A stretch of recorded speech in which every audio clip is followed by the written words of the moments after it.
Kamusta mga kaibigan? Nandito na naman tayo para pag-usapan ng ilang mga kawili-wiling kaalaman mula sa buong mundo pati na rin sa ating bansa.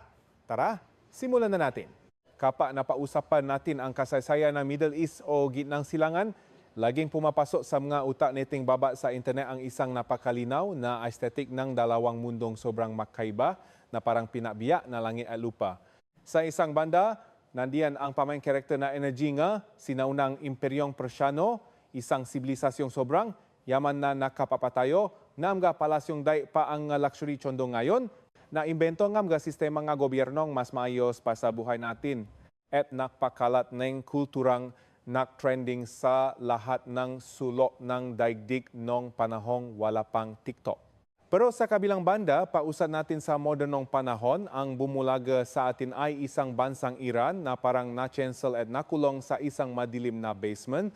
Walang tigil na inuulan na mga nakakawindang na economic sanctions mula sa mga pawak na bansa sa pandaigdigang komunidad at palaging napapaligiran ng mga toxic na drama, tension at bardagulan. Ang ganitong nakakalokang plot twist mula sa kanilang sanaaw na ginintuang nakaraan papunta sa kanilang anyari besh na napakadilim na kasalukuyan ay nagiiwan ng isang dambuhalang question mark na bumabagabag sa ating lahat.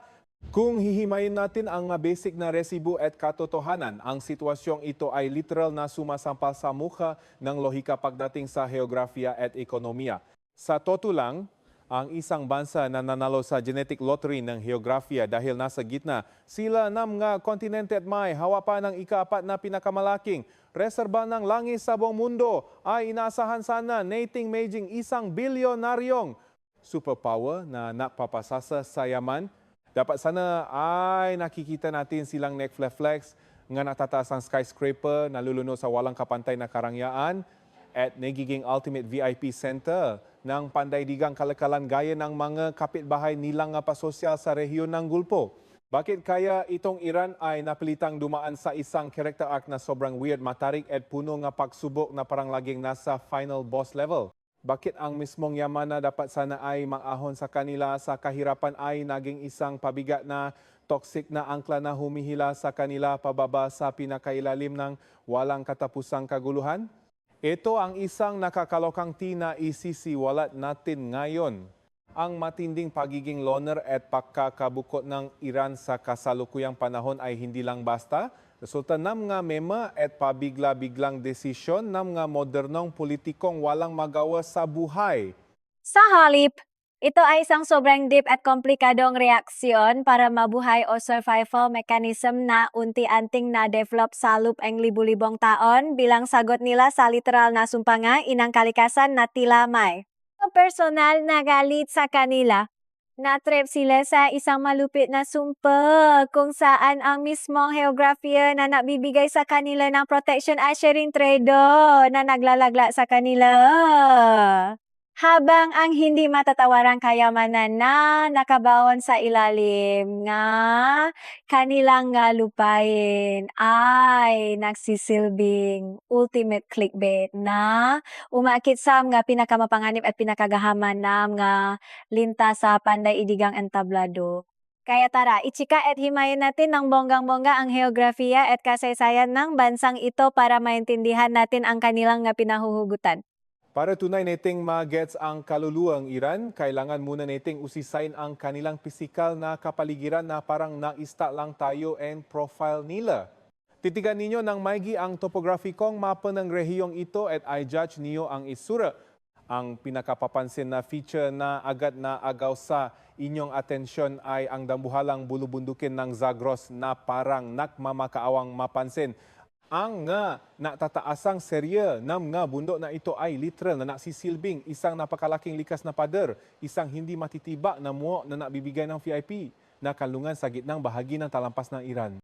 Ang pambihirang geographical na cheat code na ito ang mismong dahilan kung bakit nagawang may tatak ng mga sinaunang Persiano ang isang sibilisasyong napakatatak, sobrang independent na di kailangan ng iba at umaapaw sa karangalan.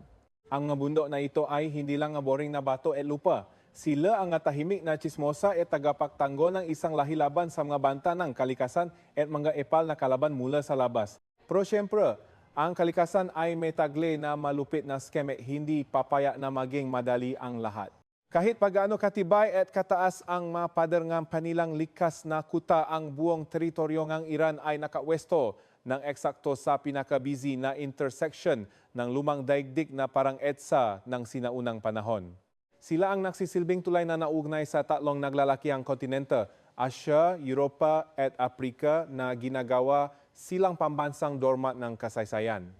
Ang estratehikong lokasyong ito ay nangangahulugan lang na sinumang ambisyosong nananais na dominahin ang pandaigdigang kalakalan o palawakin ang kanilang imperyo ay sa pilitang dadaan, tatawid at madalas ay mambubulabok at mananakop sa kanilang lupain. Dahil ito, ang napakagandang lokasyong ito ay naging isang walang hanggang sumpa, isang literal na krus na daan ng kamatayan kung saan ang delusion at ambisyon ng iba't ibang dayuhang puwersa ay nababanggaan, na nag-iwan ng bakas ng pagkawas ay madugong kasaysayan sa malupay ng mga pasyanong nananahimik lang sana. Ngayon, i-open natin ang mapa at i-zoom in ng mabuti sa kanilang unang nakamamatay na kahinaan o Achilles heel na parang open secret ang kanlurang bahagi. Dito matatagpuan ang malalawa e peta na kapatagan ng Mesopotamia na kasing flat na mga ng tito mo. Sa rehiyong ito, biglang nalalaho na parang bula ang mga natataasang bundok na nagsisilbing proteksyon at naiwang nakabukas ng maluwang ang pintuan ng bansa ng walang anumang malakas na likas na hangganan na parang sinasabing welcome, pasok kayo at manggulo. Ang pata na geografiyang ito ang naging pangunahing highway ng mga mapangwasa na pananakop at pambuburo mula sa kanluran. Dito malayang nakapasok na parang VIP guest ang puwersa ni Alexander the Great ng Magriego na nag-cancel at nagpabagsak sa Achaemenid Empire. Gayon din ang mga malalaking hukbo ng Arabo na hindi lamang nadala ng pagkasira ng mga sinaunang kaharian, kundi nagdulot din ng permanente at malawakang makeover sa relihiyon at kultura ng buong rehiyon. Kung ang kanluran ay nadalang pababago at pananakop, ang kanilang ikalawang kahinaan sa kabilang dulo ay nadala naman ng purong pagkawasa at trauma ang silangang pintuan. Ang rehiyong ito ay binubuo nga malalawa e patat na steps na umaabot hanggang sa Afghanistan at gitnang Asya na walang katril-tril ang terrain.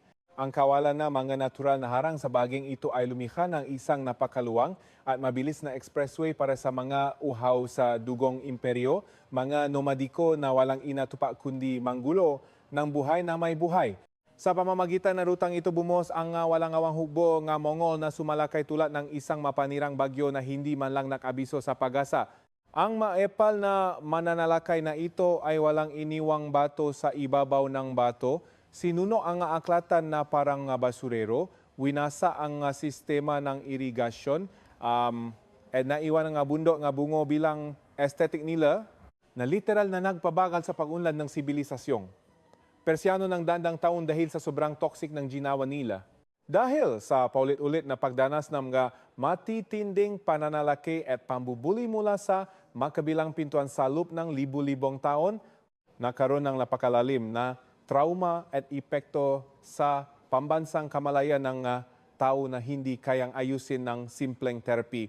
Ang walang tigil na bantaeng pakalipol ay naktanim ang isang matinding psikolohiya ang pagkakupkop o siege mentality na tuluyan ng bumaon at naging pat ang mismong DNA ng lipunang Iranian, kaya laging praning ang mga yan. Natutunan nila sa pinakamasakit at pinakabrutal na paraan na hindi sila pwedeng mag-relax o magpakampante kahit isang segundo lang dahil baka may sumaksa na naman sa likod nila. Sa kanilang pananaw, ang mundo sa labas ng kanilang bundok ay puno ng red flag na dayuhang puwersa na palaging nag-abang ng pagkakataon sa kanilang pintuan para sila ay sakupin, pasamantalahan at wasakin ng walang awa. Ang malalim na trust issues at pagiging over-alert na ito ang naging pangunahing foundation ng kanilang nga patakarang panlabas at penloop hanggang sa kasalukuyang panahon na hindi mo masisisi dahil sa dami na pinagdaanan nila. Ngayon, make time travel tayo ng konti at lumakto ng ilang siglo patungo sa simula ng ika-20 siglo, isang era na tuluyang neck-plot twist sa kapalaran ng bansa. Sa isang tahimik na lugar na tinatawa na Masjid Sulaiman, isang napakalaking pasabog ang gumimbal sa mundo, ang pagkatuklas ng napakaraming langis na parang nanalo sila sa loto. Sa unang tingin, ang itim na gintong ito ay mukhang isang napakalaking blessing mula sa langit. Isang golden ticket para muling ibanggon ang pamin karakter na kaluwalhatian ng lumang imperyo at magbigay ng unli budget para sa pambansang kaunlaran. Pero siyempre, dahil bawal silang sumaya, sa halip na maging susi sa kasaganaan at kalayaan, ang yamang ito ay mabilis na shape-shift at naging isang kinatatakutang sumpang-likas na yaman o resource curse na sumira sa buhay nila. Ang natapwang langis ay hindi nagdala ng pa-soft life na ginhawa, kundi nag-unlock ng isang bagong season ng pagsasamantala na mas toxic at mapanira pa kaysa sa mga sinaunang pananakop na naranasan nila. Ang pagkakadiskubre nga pakalaking reserba ng langis ay agarang naglagay sa bansa sa gitna ng isang mapanganib at maruming laro ng kapangyarihan na kilala sa kasaysayan bilang The Great Game kung saan ginawa silang laruan. Ang Iran ay mabilis na ginawang isang dambuhalang chessboard kung saan ang mga naglalakihang imperyo ng Britanya at Russia at kalaunan ay ang mga epal na Unyong Soviet ay nakagawan at napaligsahan na parang nga asong ulol para makuha ang ganap na kontrol sa rehiyon. Sa prosesong ito na matinding agawan ng clout at impluensya, ganap na nagaslight at pinakaitan ang bansang Iran na ang kanilang sariling karapatan na magdesisyon para sa kanilang sariling ekonomiya at politika. Ang mga feeling entitled na dayuhang kapangyarihan ang nagdidikta kung sino ang mamumuno, kung paano hatiin ang gayaman na hindi naman sa kanila at kung anong patakaran ang ipapatupad na ginawang mga literal na puppet at sunod-sunuran lang ang lokal na pinuno. Para mas lalo nating magets ang level nga kawalanghiyaan at inhustisya, silipin natin ang nga nakakapanlulumong estadistika sa ilalim ng pamumuno ng Shah Pahlavi na siyempre suportado at binibebi ng mabansa sa kanluran. Ang Anglo-Iranian Oil Company, isang higanteng corporation na kalaunan ay nag-rebrand at naging kilala bilang British Petroleum o BP, ang kumokontrol at may hawak sa mismong daluyan ng dugo ng ekonomiya ng bansa na parang linta. Habang ang kumpanyang ito ay kumakamal na bilyong-bilyong dolyar at nagpapiyaman sa Imperyo ni Britanya, ang Iran ay tumatanggap lamang na nakakainsultong bari-bariang bahagi, umaabot lamang sa 16 hanggang 20% kabuwang kita mula sa mismong yamang, hinukay mula sa ilalim ng sarili nilang mga na literal na isang malaking scam. Isang napakalinaw na hadi picture ng tasang pagnanakaw at pambuburaot sa yaman ng isang soberanong bansa na nananahimik. Ang ganitong garapalang hatian ay nadulot ng malagim na epekto sa estruktura ng lipunan at ekonomiya na parang sinira mula sa loob. Ang malaking bultong pramula sa langis ay dumadaloy lamang palabas ng bansa o di kaya ay napupunta ng direkta sa mga malalalim na bulsa ng mga buwayang opisyal, mga pasosyal na elitista, at mga gahaman na dayuhang corporation.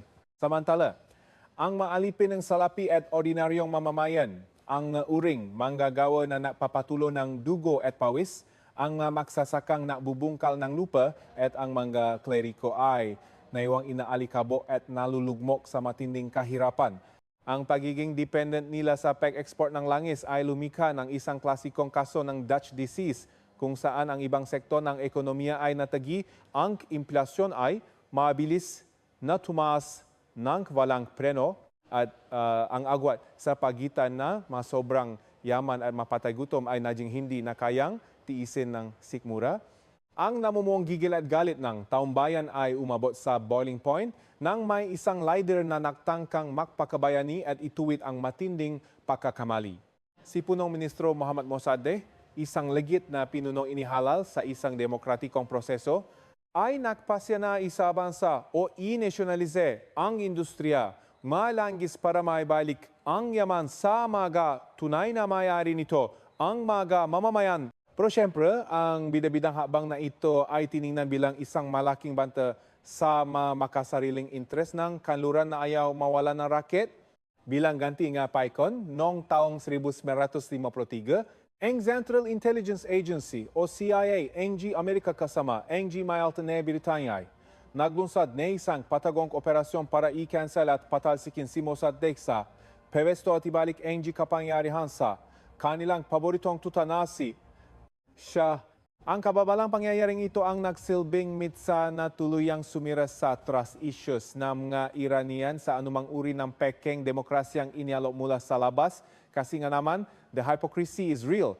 Ang kudeta laban kay Mossadegh ay hindi lang isang simpleng papapalit ng gobyerno. Ito ang literal na huling pata na napaapaw sa baso ng pasensya ng Iranian na sawang-sawa na sa panggagago. Ito ang nasilbing pinakamalinaw at pinakamasakit na resibo na napatunay sa kanilang matagal ng overthinking at hinala hanggat may hawak silang napakahalagang likas na yaman sa ilalim ng kanilang lupa.